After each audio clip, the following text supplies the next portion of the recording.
November 2017, ENS de Lyon, France. I'm drawing Michel, tetraplegic. 20 minutes before.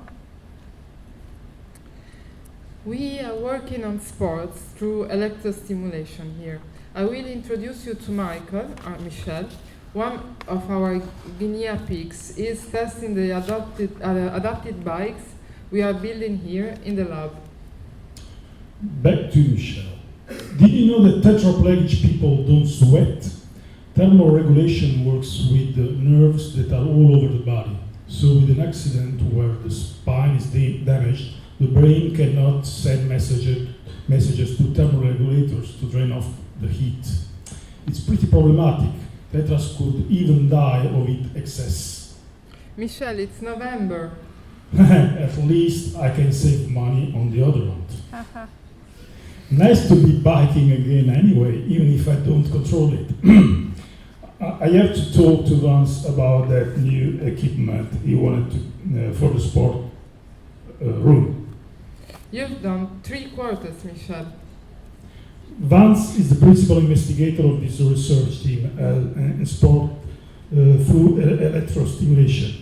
He's professor of physics and chemistry at CNRS, French National Scientific Research Center, at the ENS de Lyon. He was fond of biking, skiing, climbing, and hiking before his accident. In 2013, he gets hit by a car as he was biking to the lab. He becomes tetraplegic, all four limbs affected. Ouch! And yet, I had an helmet. Vance is fine. He then decided to go back to work. I can't use my hands to do my experiments in physics and chemistry, but I still can use my brain and my team. Vance changes its research field to study neurorehabilitation therapies and sports, testing the new tools they are developing on him first.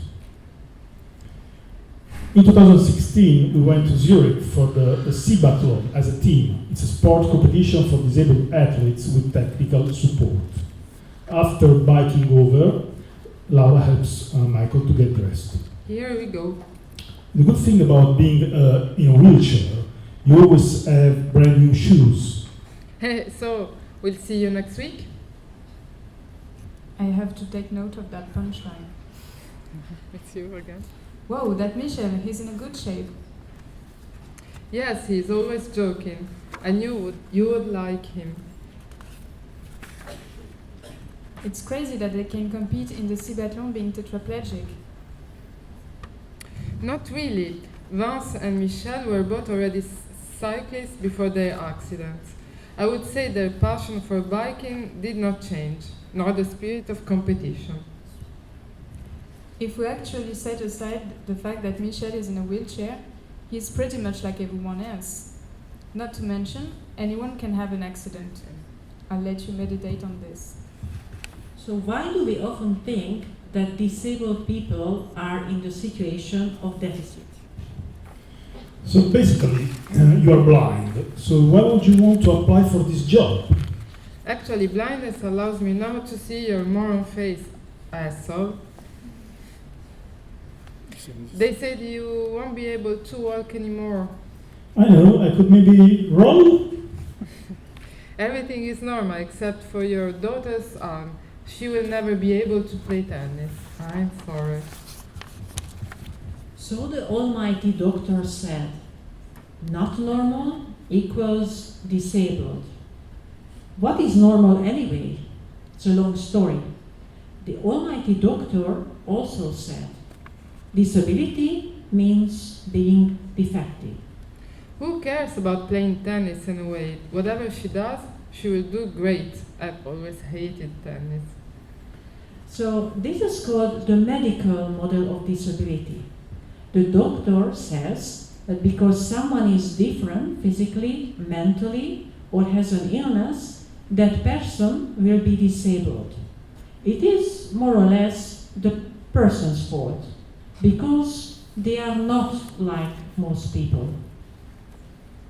Okay, so we are all different. What do we do now? According to the medical model of disability, The problem comes from an individual body, which happens to be different from what we expect the norm in the society to be. It then needs to be fixed by medical or technical professionals. Okay, here we are. Or not. Here in the north, I realized I had the chance to get a new leg prosthesis every 3 years. This is a charter that it was introduced before in the comic, and is an athlete and a person with prosthesis, which is far from the case as in all regions of France, to say nothing of other countries. But how do we define the norm? You have 4 hours. The word stigma will thus serve to designate an attribute that contains a deep discredit, and therefore we must see that in reality it is in terms of relationships and not attributes that it is appropriate to speak. The attribute that stigmatizes one possessor can confirm the banality of another, and therefore does not itself bear any credit or discredit. This is from a book from Erving Goffman, Stigma, Stigmat in French. Oh, you wear glasses. I know a lot of people wearing glasses. So you cannot see well, but neither do a lot of people. Yeah. So that's perfectly normal to wear glasses. So you won't call me disabled? Of course not. We can see via that example that normal cannot be used as the opposite of disabled. We will instead use able or able-bodied. But then, does that suggest that people with a disability are not able at all? You, Stella Young, it's you. Meet Stella Young at TEDx Sydney, Australian comedian, journalist and activist, 1982-2014. For a lot of us, disabled people are not our teachers, our doctors, our manicurists. We are not real people. We are here to inspire. But I'm not here to inspire you. I'm here to tell you that we have been lied to about disability. We have been told that disability is a bad thing, and to live with a disability makes you exceptional. It's not a bad thing, and it doesn't make you exceptional. The things that we are overcoming are not the things you think they are. They are not things to do with our bodies. I use the term disabled people quite deliberately because I subscribe to what is called the social model of disability, which tells us that we are more disabled by the society in which we live in rather than by our bodies and by our diagnosis. From my fellow disabled, I'm learning that great trick that you can charge your mobile phone battery from your wheelchair battery. Haha. We are learning from each other's strength and endurance, not against our bodies and diagnosis, but against a world that exceptionalizes and objectivizes us. I want to live in a world where we don't have such low expectations from disabled people, that we are congratulated for getting out of bed in the morning or remembering our own names. I personally have a lot of problems in the morning, so I'm taking some time to wake up before the next chapter. Thank you.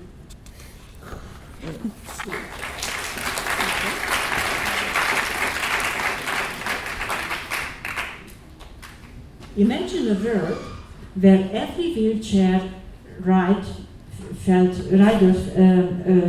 free to access any building, or where every wheelchair rider felt free to take public transport freely. These are, for instance, elevators. Elevators are already quite common for lazy pedestrians, but not for wheelchair users. Or imagine a world where having prosthetic legs would be something as banal as wearing glasses, and where nobody would say or make feel we are an impaired person, that we have a problem. Rather, they would say, Look, we decided to change the menu for everyone so you could share our meal. Yay! Yay! the social model of disability sees the problem from a socially constructed point of view and from the way society has been organized. And here, let's build a huge mobile staircase that will last once for centuries. Oh, that's marvelous, my dear. Marvelous. Will take ages to clean up. Servants will curse us, for sure. For example, why can't Michael access this building that you can see? Is this because Michael's impairment? Because he's tetraplegic, so he cannot walk up the stairs? This is what the medical model of disability would say, that the problem is in his body. Or Michael cannot access the building because the staircase is the only access to this building, so it was designed without thinking about wheelchair riders or young parents carrying their babies. This is what the social model of disability is saying. So, according to the social model of disability, we don't need to change the individual. We need to change our attitudes and environments. Okay. We already do it partially when it comes to color blindness, for example, 8 to 10% of people, the majority being men.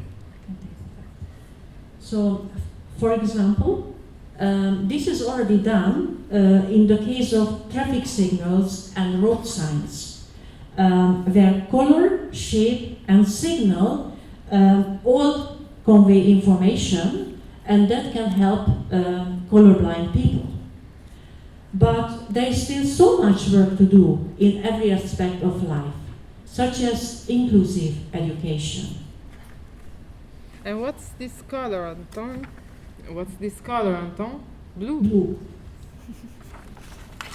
And there is still a lot to be done also for employment equality and access to the law. When I was in law school, I sued my university and won because they didn't even bother to correct my exam based on me having a disability. And she's Anna Sarah Kendall, a French attorney specializing in labor law. That's okay. And she's an activist for disabled persons' access. But we also have to improve access to technology. But what do the whole tetras do to type text? These voice assistants are such rubbish. For its member countries, the European Union promotes better inclusion and full participation in society for disabled people. And then comes Brexit. London. I am Joe and this is my daughter Nora. She is 4 and she has cerebral palsy and epilepsy. To help her keep from suffering from seizures, she needs a lot of medications that are not produced in the UK. She cannot afford to miss her medication, but I can't stockpile them because they are on a monthly prescription only. Bristol. I am Lydia, I'm Italian and married to a British man. Our son is autistic. I left my career as a biology lab technician when I realized I wouldn't have time to both work and care for an autistic child. I love my son, so what could I do? I'm taking care of him full time and I'm not paid for it. That seems to be a problem for UK administration, which could identify me as a foreigner with economic inactivity. Although I am married to a British citizen, I fear I could be forced to go back to Italy without my son.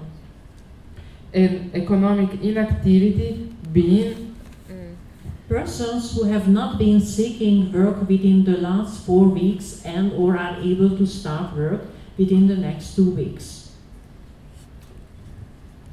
I've been living in the UK for 20 years. My entire life is here, and if I did go back to work, there are more opportunities in my field here than in Italy.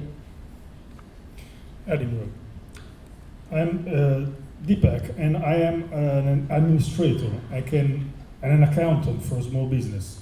Here in the UK, it's unlawful for any employer to discriminate you on the basis of disability, but it only became law in 2004 under the EU regulation. So what if after the UK leaves the European Union, they go back to their old standard laws that are not why disabled people friendly? In a capitalist country like the UK, I wouldn't be surprised if they do. It would mean madness to find work. Right-wing Scottish Guard interlude.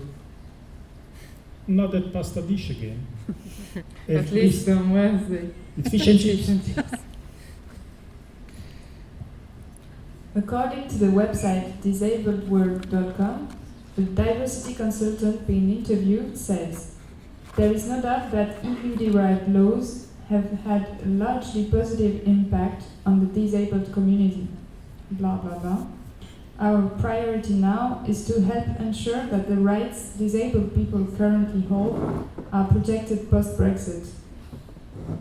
Sounds scary. It's as if without the EU laws, UK would return into the Ice Age. I don't understand who would have an interest in that. In 1982, Afro-American feminist Bell Hooks wrote, In a racially imperialist nation such as ours, it is the dominant race that reserves for itself the luxury of dismissing radical racial identity, while the oppressed race is made daily aware of their racial identity. It is the dominant race that can make it seem that their experience is representative. so the oppressed race or class or gender or community is made daily aware of their racial, social, gendered or disabled identity. It is the dominant race that can make it seem that their experience is representative. I fear there is no end to this problem. They want us to think that we, people with disabilities, are a burden for society, but that is wrong. We are legitimate in our demand for equality and rights, just as everyone else. Nobody is a burden for society, neither disabled, nor the elderly, nor children. We are all interdependent. Hi Monika, can you help me on this? From Sure. ERCcOMICS. Hi Hélène, we need your storyboard for next chapter. Thank you. Thanks so much.